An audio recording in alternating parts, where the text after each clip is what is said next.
everyone, welcome to my channel. If you like this video, then head over to my channel to find my art related playlist. I think it's just titled art right now, before it becomes more specific.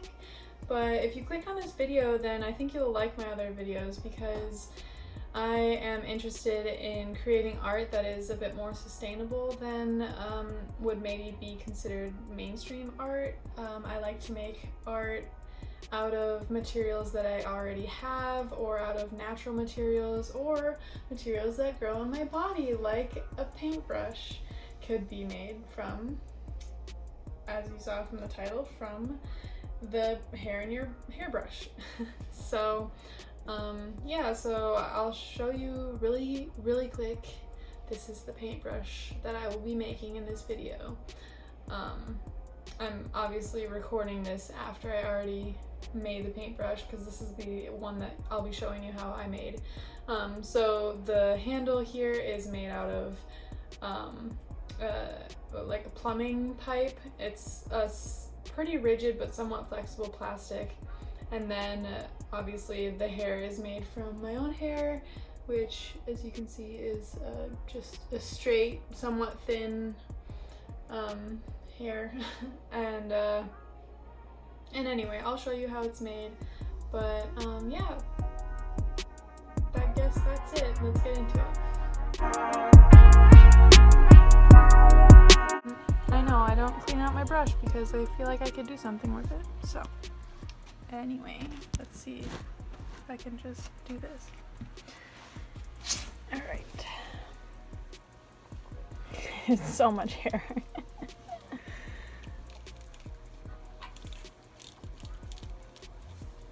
I've literally never cleaned this, ever, so. Okay, seems a little nasty, there's like dust and stuff, but honestly that's what your hair would look like if you never brushed it. But dude, this is such a thick thing, that's so awesome. I feel like I should do something else with it. Anyway. So soft.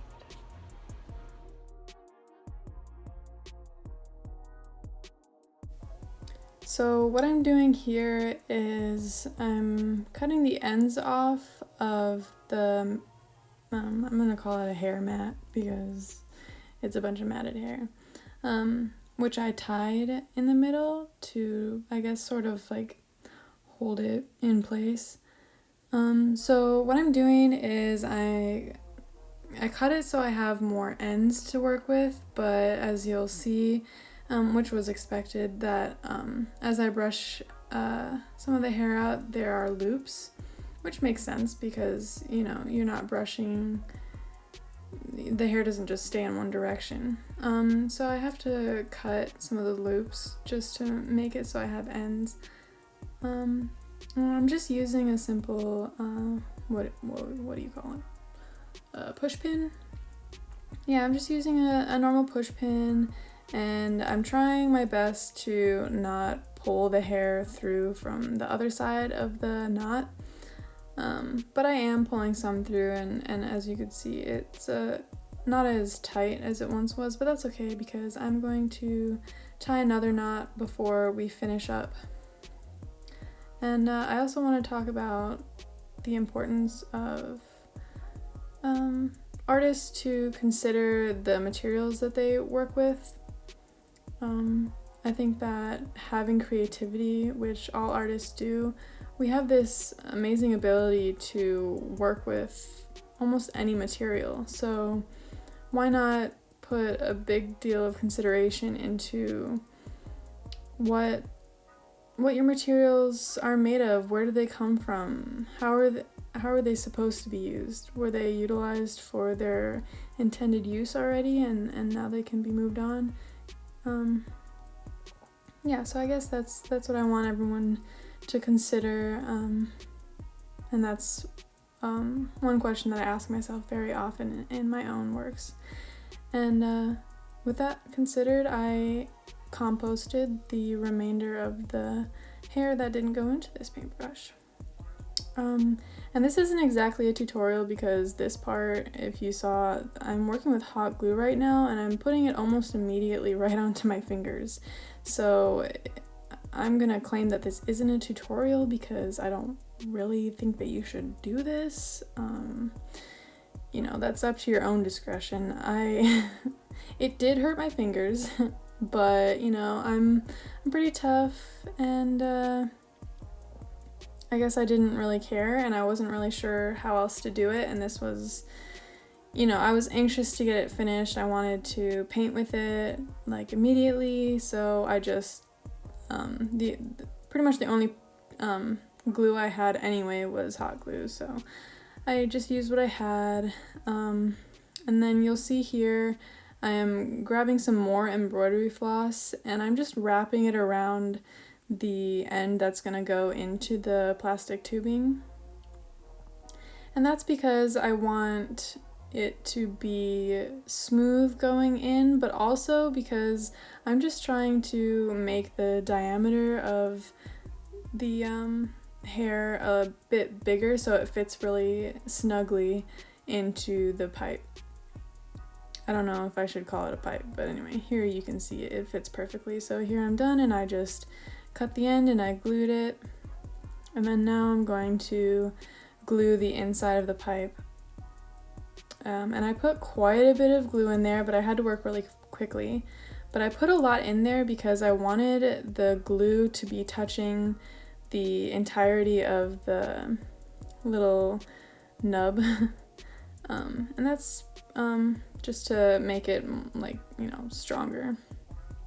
And I tried really hard not to get it onto the hair.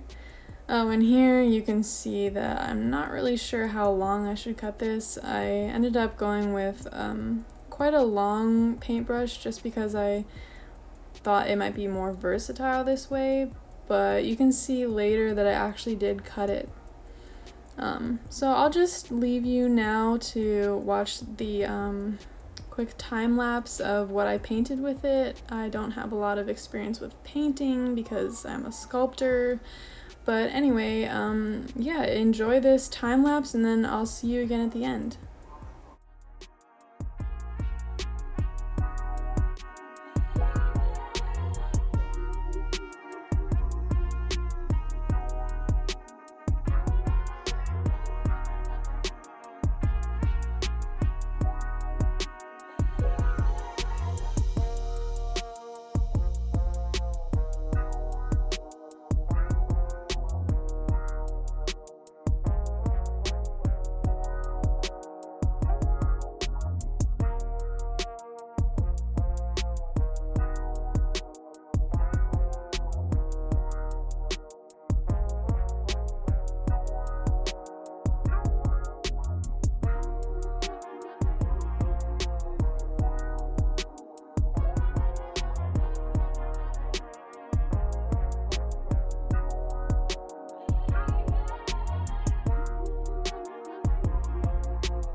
see, I told you I'd be back. Here I am. So I just wanted to do like a quick takeaway review of my own paintbrush. And as you could see at the beginning, it was kind of like impossible to work with. I was trying to do a wash with like this long, really flimsy bristles, and it was just like impossible to get any coverage. It probably would have been pretty good for making like thin lines, like pinstriping or whatever. I mean, I probably wouldn't use this for actual pinstriping, but you know. So I cut it into a shorter bit here, and it was a bit easier to work with. I think that, like I said, my hair is just like so thin and flimsy that it was just difficult to work with, which it was definitely expected. So I would be curious to see how other hair would work. Pretty much everyone that I would be able to ask has like similar hair as me, so if you make this and you have different hair type, I would be so interested to see how different it works, like with watercolor specifically, since that's what I tried with. But I hope that I have a paintbrush made for my own hair for a long time. I'm kind of not expecting it to last for very long, but I guess if I never use it, it will. But, you know.